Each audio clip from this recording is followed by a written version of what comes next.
اللہم صلی اللہ سیدنا و مولانا محمد و علی آلہ و صحبہ و بارک وسلم۔ پردے اٹھے نگاہ سے ہر شے نکھر گئی، تنویر صبح رات کے رخ پر بکھر گئی۔ دشت و جبل سے نور کے کودے لپک پڑے، کلیوں کے جام پھولوں کے ساغر چھلکے نہال ہوئے، جھومنے لگے آپس میں ایک ایک کا منہ چومنے لگے۔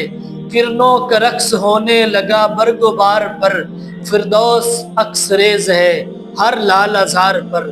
تاریکیوں کا نام مٹا کر جہان سے، اتری عروج صبح نئی آن بان سے۔ بادل فضائے دہر پہ رحمت کے چھا آئی صدا کے سرور کونین آ گئے۔ پر نور کعبہ اور بھی پر نور ہو گیا، بتہا تمام گہے کوہ طور ہو گیا۔ پائی جھلک جو ساقیِ کوثر کے نور کی، زمزم سے موج اٹھی شراب طہور کی۔ بزم جہاں میں آج یہ کس کا ورد ہے، جبریل کے لبوں پر مسلسل درود ہے۔ السلام علیکم ورحمۃ اللہ وبرکاتہ۔ الحمدللہ اللہ رب العزت نے زندگی میں ایک بار پھر ربیع الاول کا یہ بابرکت مہینہ ہمیں عطا فرمایا۔ یہ وہ مہینہ ہے حضور صلی اللہ علیہ وسلم کی ولادت باسعادت اس مہینے میں ہوئی۔ 12 ربیع الاول کو آقا دو جہان سرور کائنات سرکار مدینہ رحمت دو عالم آمنہ کے در یتیم عبداللہ کے نور نظر حضرت محمد مصطفیٰ احمد مجتبیٰ تاجدار مدینہ رحمت دو عالم حضور نبی اکرم صلی اللہ علیہ وسلم کی ولادت ہوئی۔ رب کائنات نے قرآن مجید میں ارشاد فرمایا، لقد من اللہ علی المؤمنین اذ بعث فیہم رسولا، کہ اے مومنو میں نے تمہیں اپنا محبوب عطا فرمایا، میں نے تم پر احسان کیا۔ اب رب کائنات نے ہمیں اپنی بہت سی نعمتیں عطا فرمائی، لیکن احسان نہیں جتلایا۔ اس رب نے ہمیں آنکھیں دی، احسان نہیں جتلایا، کان دیے، احسان نہیں جتلایا، زبان دی، احسان نہیں جتلایا، دل دیا، احسان نہیں جتلایا، دماغ دیا، احسان نہیں جتلایا، فہم و فراست دی، عقل و شعور دیا، زندگی گزارنے کے طریقے دیے۔ اللہ رب العزت نے ہمیں اپنی بے شمار نعمتیں عطا فرمائی، ان گنت نعمتیں عطا فرمائی، لیکن احسان نہیں جتلایا۔ لیکن جب باری آئی حضور نبی اکرم صلی اللہ علیہ وسلم کی تو احسان جتلایا، فرمایا کہ میں نے تمہیں اپنا محبوب عطا فرمایا۔ وہ رب احسان کیوں نہ جتلاتا؟ وہ نبی ہے جس کی امت میں آنے کے لیے 1,24,000 انبیاء خواہش کرتے گئے۔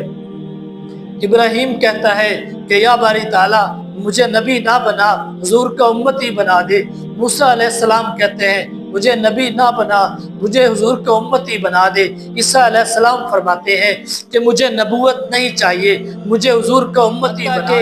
1,24,000 انبیاء علیہ السلام یہی خواہش کرتے گئے کہ ہمیں حضور کا امتی بنا دے۔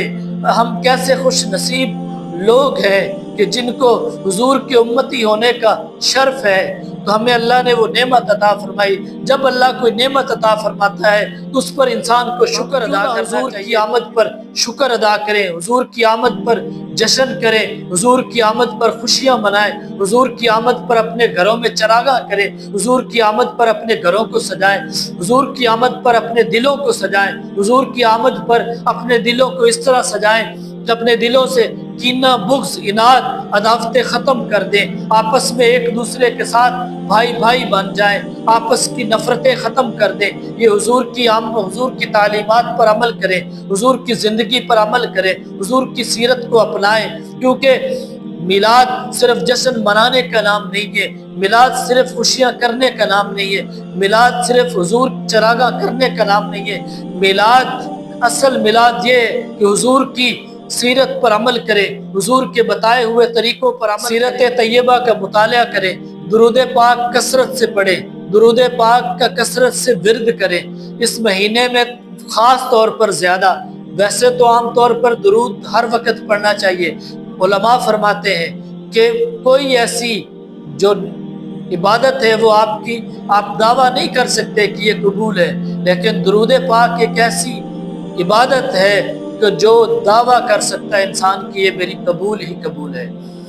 تو ربیع الاول کے حوالے سے یہ میرا پیغام ہے تمام نوجوان نسل کو، کیونکہ ہماری جو نوجوان نسل ہے وہ جس بے راہ روی کا شکیہ جس طرف نوجوان کو لے کے جا رہا ہے، اس حوالے سے ہمیں چاہیے کہ ہم حضور کی سیرت کو اپنائیں، حضور کی سیرت پر عمل کریں اور حضور کی سیرت کا مطالعہ کریں کہ میرے نبی کا رہن سہن کیسا تھا، میرے نبی کے معاملات کیسے تھے، میرے نبی گھر میں کیسے تھے، میرے نبی باہر کیسے تھے۔ حضرت سیدہ عائشہ صدیقہ رضی اللہ تعالی عنہ سے پوچھا گیا کہ حضور کے اخلاق کے بارے میں بتائیے، تو سیدہ عائشہ صدیقہ اما جان نے فرمایا کیا تم نے کبھی قرآن نہیں پڑھنے سے پوچھتا ہوں، قرآن میرے نبی کے اخلاق تو بتا۔ قرآن نے اِنَّکَ لَعَلَىٰ خُلُقٍ عظیم کہہ دیا۔